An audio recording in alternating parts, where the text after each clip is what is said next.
Thank you, and I also want to thank Minerva. She did an excellent job putting this event together, even despite some unforeseen circumstances and some people backing out. Now we're all here. So, I thank you for that introduction. Other people have introduced me as just being the bad guy. They call it the carpetbagger, the ambulance chaser, some other names that are probably not even as nice as that. And all for seeking to allow racial and ethnic minorities in the Antelope Valley and now in the Santa Clarita Valley to have a say in their city governments, their school boards.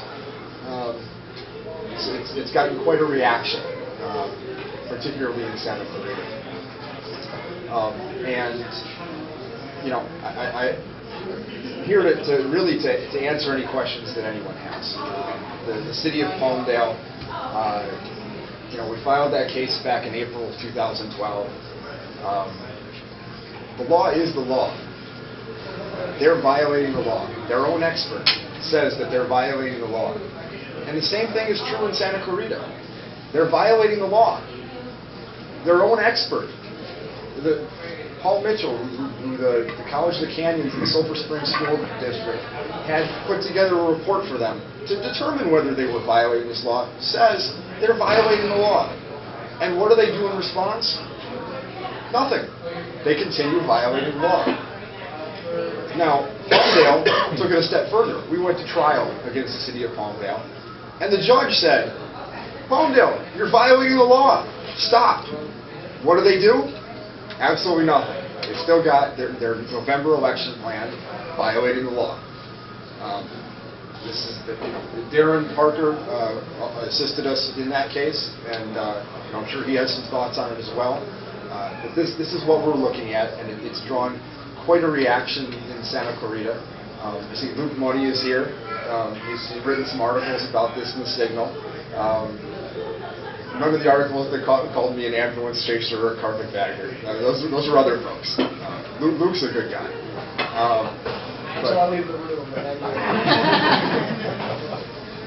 But I'm really here to answer any questions that folks have, because I think there's been really a lot of misinformation put out there. There's been folks saying that if the city is districted, we'll all lose 80% of our voting power. Don't know how that works, because if that's the case, then in Congress we've all lost 99.8% of our voting power because we only get to elect one representative out of 435. There's been some other things, some really, some unpleasant things said, and hopefully I can clear the air a little bit here, provide a little bit of explanation about what the law provides, how we prove on a case, what cities and school districts need to do to comply with the law, and any other questions that you folks might have.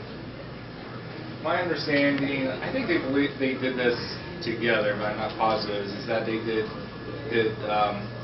the political districts did studies and determined going to district systems would not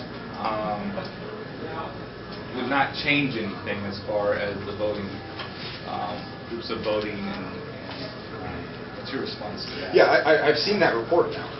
It was not released to the public. We had to get it in litigation. And that report says that in Santa Clarita, all these at-large elections are violating the law. Now, then the next question becomes, what is the remedy to prevent that further violation of the law? Districts is one possibility. And I've seen the way that Mr. Mitchell attempted to draw districts. Frankly, he did it wrong. He got part of it right. He figured out that the school districts and the city of Santa Clarita are violating the California Voting Rights Act. And that's irrespective of whether you could draw districts that would create a big Latino majority. That's necessary under the Federal Voting Rights Act. It is not necessary under the California Voting Rights Act. But the way that he drew the districts made absolutely no sense. In Santa Clarita, and look, I live in Malibu. My wife grew up in Canyon Country. I'm out here quite a bit. I don't know the area as well as you might. But what I do know is that there are two Latino concentrations in Santa Clarita. One is over in Newhall, and the other is in Canyon Country, right around here, centered right around here. And you know, to say that you can't combine those two areas in a district and get a Latino citizen voting age population of somewhere between 40 and 50%, it's just not true. Well, the Newhall district, the Newhall portion, if I'm thinking where you're talking about, would be outside of the Sulphur Springs School District boundary. Right. Okay, so we have three cases, one against the city of Santa Clarita. Well, on Sulphur Springs, I mean, Newhall wouldn't matter. I mean, you have one, you just, though, from what you said, we have one concentration in Canyon With respect to Country. Sulphur Springs School District. Okay. Yeah. Just a small correction, it's not around here. It's near White's Canyon in Florida. Okay, that's not too far from here. No, it's not around. Can I add to that, Kevin? Darren, would you like the mic? Well, you don't want us getting up and down, but No, you can share that. quickly, wow, I like that voice right there. That's my, Mark, you to hear that voice right there, Mark?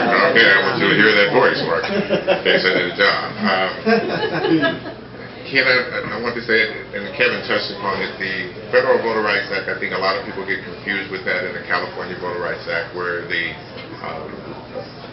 level that you must rise to is a lot different in California Voter Rights Act as it is to the Federal Voter Rights Act that deals directly with districts of people of color.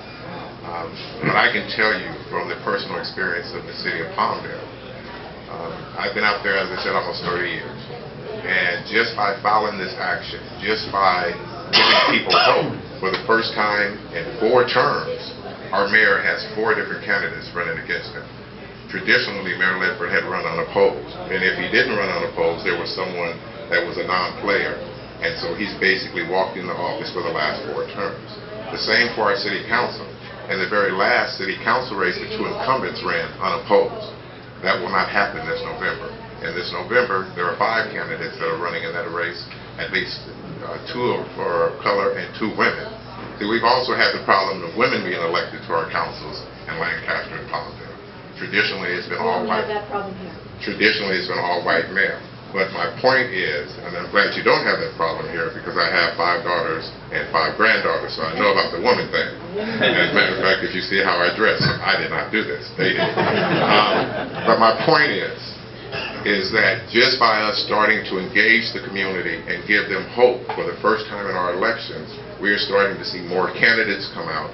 We're starting to see a more diverse slate of candidates come out, and people are not walking into office at the status quo. So if nothing else, in raising the consciousness of this issue has caused voters to feel like they're empowered just slightly as we move forward through this process.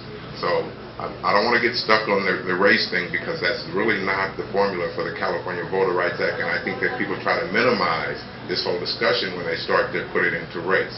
What it is really about is empowering voters, making sure that any person that feels that they're capable to lead their city can feel confident to get out there and run a race and be able to win that race with a constituency of their own.